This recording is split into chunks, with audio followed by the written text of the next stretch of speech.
नमस्कार मित्रांनो, मी दीपक हजारे। तर आजच्या व्हिडिओमध्ये आपण बघणार आहोत की हॉस्पिटल गव्हर्नमेंट आयुर्वेदिक कॉलेज बारामतीचं माझ्यासोबत आज एक अनएक्सपेक्टेड गोष्ट झाली आहे। ते तुम्ही व्हिडिओमध्ये बघणारच आहात पुढे, तर व्हिडिओ लास्टपर्यंत बघा। तर फर्स्ट इयर असल्यामुळे हॉस्पिटलचा एवढा काय संबंध नव्हता किंवा एवढा काय संपर्क आला नाही किंवा क्लिनिकल पोस्टिंग नसते। सेकंड इयरला पण नसते, सेकंड टर्मपासून चालू असते। पण आम्ही असंच गेलतो एक विजिट द्यायला आणि तिथे गेल्यानंतर सगळे डिपार्टमेंट बघितले, सगळ्या ओपीडी बघितल्या, प्रत्येक डॉक्टरची प्रत्येक सरांची भेट घेतली। त्यांना सांगितलं आम्ही सेकंड इयरचे आपल्याच कॉलेजचे आपल्या हॉस्पिटलचे विद्यार्थी आहोत। सगळ्यासोबत बोलल्यानंतर एक अशी गोष्ट मला समजली की मी चुकीचं होतो किंवा मला चुकीचा समज होता। मला आधी असं वाटत होतं की जे ग्रामीण भागातील लोक आहेत ते आयुर्वेदाला जास्त प्रेफरन्स देणार नाहीत, कारण त्यांना हवा असतो लवकर रिझल्ट, ते आयुर्वेदाला लवकर भेटत नाही आहे। पण इथं आल्यानंतर चित्र वेगळंच होतं।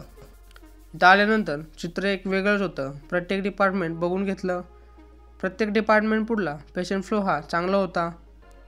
जसं काय चिकित्सा, MD मेडिसिन, बालरोग, शल्यचिकित्सा, स्त्रीरोग, प्रसूतिगृह असे बरेच डिपार्टमेंट मी पाहून घेतले। स्वस्थ योगा, पंचकर्म असे बरेच डिपार्टमेंटला मी भेट दिली किंवा मी बघून घेतलं कसं आहे आमचं हॉस्पिटलचं डिपार्टमेंट।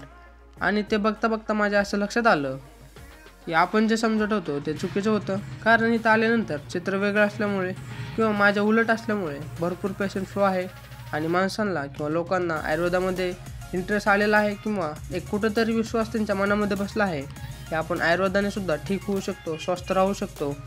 आम्ही पण आता एक्सायटेड आहेत, बघूया आमची क्लिनिकल पोस्टिंग कधीपासून चालू होतं आहे, सेकंड इयर किंवा थर्ड इयरपासून।